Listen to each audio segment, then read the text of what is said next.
सरकार अभी न्याय किसी को नहीं दे रहा है। आदिवासियों को न्याय नहीं दे रहा, उनके जमीन छीन रहा है। दलितों को उनको बाजार में कैसे कैसे क्या कर रहे हैं सबको पता है, उनको न्याय नहीं मिल रहा है। ये जाति धर्म जो भेदभाव करके ये जो चला रहे हैं बीजेपी का, जो मंदिर के नाम पर, जाति के नाम पर, धर्म के नाम पर जो राजनीति कर रहे हैं, ये अब नहीं चलेगा। अब राजनीति होगा तो आपका अधिकार के लिए होगा। महिलाओं के साथ में क्या हुआ, जो इंटरनेशनल प्लेयर है उनको न्याय नहीं मिला, उनको एफआईआर दर्ज करने के लिए सुप्रीम कोर्ट का दरवाजा खड़ाना पड़ा। तो कहने का मतलब है वो हर किसी को डराना चाहते हैं, चाहे वो आर्मी हो, चाहे सर्विस सेक्टर हो, पब्लिक सेक्टर हो, चाहे गवर्नमेंट एम्प्लॉय हो, या मीडिया वाले हो, या मजदूर हो, किसान हो, पढ़ने वाले बच्चे हो, मतलब सबको डराने की कोशिश कर रहे हैं, एक तानाशाही डिक्टेटरशिप की तरह कर रहे हैं। राहुल गांधी की भारत जोड़ो न्याय यात्रा उड़ीसा पहुंच चुकी है। राहुल गांधी लगातार युवाओं का मुद्दा उठा रहे हैं। युवा बेरोजगार हैं, युवा इस देश में आत्महत्या करने पर मजबूर हैं। 2 करोड़ रोजगार देने का वादा करने के बाद युवाओं के साथ इस देश में विश्वासघात हुआ है। यहाँ मेरे साथ इस वक्त उड़ीसा के युवा मौजूद हैं। मैं आपसे जानना चाहूंगी, भारत जोड़ो न्याय यात्रा राहुल गांधी ने निकाली है, 5 न्याय में युवा न्याय भी शामिल है। क्या लगता है युवाओं को इस देश में, आज के भारत में इस न्याय की कितनी जरूरत है? राहुल गांधी के साथ तो हम लोग है युवा के हिसाब से। राहुल गांधी जो कर रहे हैं अभी न्याय यात्रा, उसमें युवा भी शामिल है, छात्र भी सब है, लेकिन युवा का जो अभी चल रहा है, बेरोजगार सबसे ज्यादा युवा है। भारत एक लौता देश है जहां पर युवा का, हम लोग का संख्या ज्यादा है। तो राहुल गांधी का जो मुद्दा है युवा को रोजगार देने के लिए, जो मोदी ने आपको वादा किया था, हम लोग को देशवासी के साथ वादा किया था, युवा को वादा किया था 2 करोड़ एक साल में देने के लिए नौकरी। आपको पता होगा वो एक जुमला है बोल के अमित शाह जो तोड़ी पा रहे गृह मंत्री, वो बोल दिया कि ये जुमला है। तो आप सब जानते हैं युवा अभी जागरूक हो गया है। राहुल जी के न्याय के उनको जो पदयात्रा कर रहे हैं, हम लोग भी शामिल हुआ है। तो राहुल गांधी जो कर रहे हैं युवा के हिसाब से, हम राहुल गांधी के सामने साथ ही चल रहे हैं और राहुल गांधी युवा को न्याय जरूर देंगे, ये हम लोग का मतलब, हम लोग का विश्वास है। अभी जो राहुल गांधी का ये जो यात्रा है, ये दलित के लिए, आदिवासी के लिए, हर वर्ग के लिए वो जो मुद्दा उठा रहे हैं कि उनको सामाजिक न्याय कैसे मिले। हम लोगों का अभी क्या हो रहा है देश में, न्याय के मतलब सरकार अभी न्याय किसी को नहीं दे रहा है। आदिवासियों को न्याय नहीं दे रहा, उनके ज़मीन छीन रहा है। दलितों को आपको पता होगा, उनको बाजार में कैसे कैसे क्या कर रहे हैं सबको पता है, उनको न्याय नहीं मिल रहा है। राहुल जी का जो न्याय देने का वादा अभी देशवासी सबको पता चल गया है, देशवासी पूरा राहुल जी के साथ हैं और न्याय मिलने तक जो ये यात्रा चलाएंगे उनके साथ युवा, दलित, आदिवासी हर वर्ग के लोग जुड़े हुए हैं और ये यात्रा सफल होगा, सबको न्याय मिलेगा, हम लोगों को जरूर न्याय मिलेगा।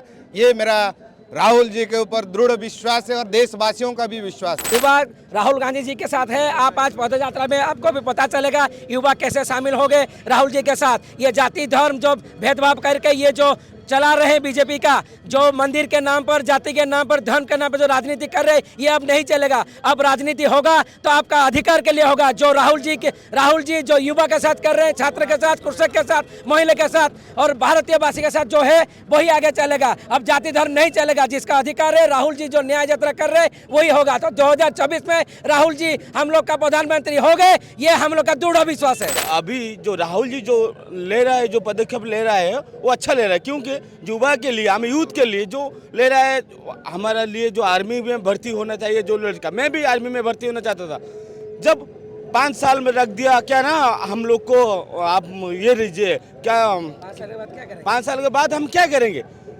4 साल। यही सरकार जुमला के सरकार है। मोदी जी हम हिंदू, मुस्लिम, ईसाई से झगड़ा करते थे और हम देश का भविष्य क्या होगा, इसीलिए राहुल जी जो पदयात्रा कर रहे हैं, हम लोग उसके साथ हैं।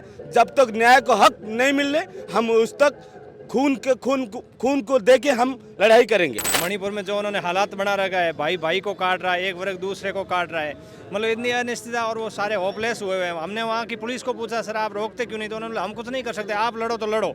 हम वहाँ पैसा दे के निकल के आए हैं उनसे, ठीक है ना। वहाँ ऐसे गुंडागिर्दी चल रही और हर स्टेट में वो यही कर रहा है और हेमंत बिस्वा शर्मा भी उसी पे उतर के आए हुए हैं। तो न्याय है कहाँ इस देश में, कहाँ पे? महिलाओं के साथ में क्या हुआ, जो इंटरनेशनल प्लेयर है उनको न्याय नहीं मिला, उनको एफआईआर दर्ज करने के लिए सुप्रीम कोर्ट का दरवाजा खड़ाना पड़ा। तो मैडम न्याय क्या है? और बनारस विश्व हिंदू वहाँ एक बलात्कार हुआ है, तो वो मोदी जी के आईटी सेल के बंदे हैं जो मोदी जी को प्रोग्राम को आगे बढ़ाते हैं। जब प्रधानमंत्री के आदमी ये लोग ये कर रहे हैं और उनके ऊपर कोई एक्शन नहीं हो रहा है, तो कहाँ न्याय है? ना महिलाओं को न्याय है, ना स्टूडेंट को न्याय है, बेरोजगारी बढ़ती जा रही है। अब रोजगार मिलेगा कहाँ से? पब्लिक सेक्टर और ये खत्म ही कर दिया। BSNL को तो इन्होंने खत्म ही कर दिया। 2009 के अंदर BSNL 5,000 करोड़ पर एनुअम प्रॉफिट में चलने वाली कंपनी थी, उसको रिलायंस वाले को बढ़ावा दे के उसको बिल्कुल खत्म कर दिया है। वहाँ से एम्प्लॉयों को मजबूर किया है VRS लेने के लिए। और अभी आर्मी थी जो अपनी, उसको भी अग्निवीर लाके उसको भी खत्म करे। वो एक एक सेक्टर को टारगेट कर रहे हैं। फिर प्राइवेटाइजेशन करके वो रिजर्वेशन को खत्म कर रहे हैं, क्योंकि प्राइवेट होने के बाद में कॉन्ट्रैक्ट पद्धति बढ़ेगी। जब कॉन्ट्रैक्ट पद्धति में कॉन्ट्रैक्ट तो जो उसको सस्ता मिलेगा वो उसको रखेगा, तो रोजगार का तो मतलब मामला ही खत्म हो गया। ये नियम में चेंज किए बगैर उसको रिजर्वेशन को खत्म करना चाहते हैं प्राइवेटाइजेशन करके। तो ये इसलिए सबसे बड़ी लंबी लड़ाई, और कानून की तो बात ही नहीं, संविधान को ये कैसे कैसे खत्म कर रहे हैं। जैसे इलेक्शन कमीशन में सुप्रीम कोर्ट ने खुद ने आदेश दिया था, इलेक्शन कमीशन के अंदर जो आप इलेक्शन कमिश्नर नियुक्त करते हो किसी भी स्टेट के अंदर, तो उसके अंदर क्या है कि विपक्ष का नेता होना चाहिए और सुप्रीम कोर्ट का चीफ जस्टिस होना चाहिए और एक प्रधानमंत्री होना चाहिए। तो उन बॉडी को उन्होंने खत्म करके मतलब सुप्रीम कोर्ट को हटा दिया, और विपक्ष का नेता और ये प्रधानमंत्री और उनकी कैबिनेट की जो अध्यक्ष होता है वो होगा। तो वो तो 2-1 से हो गया मैडम।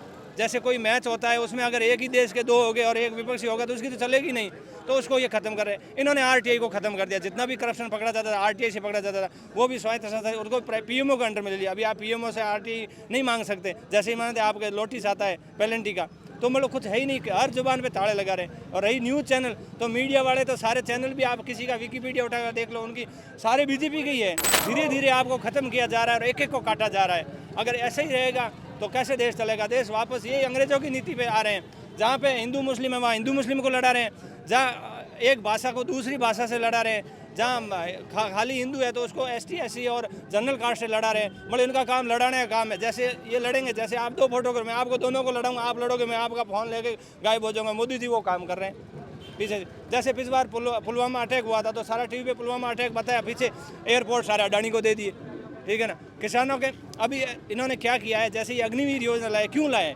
इसका सबसे बड़ा फैक्टर मैडम ये है कि किसानों ने वहाँ 1 साल तक आंदोलन किया तो उनको वापस लेना पड़ा। तो मोदी ने सोचा भी किसानों के पास इतनी ताकत कहाँ से आती है, उनको खाने के लिए नहीं मिलता, तो ये 1 साल लड़े कैसे?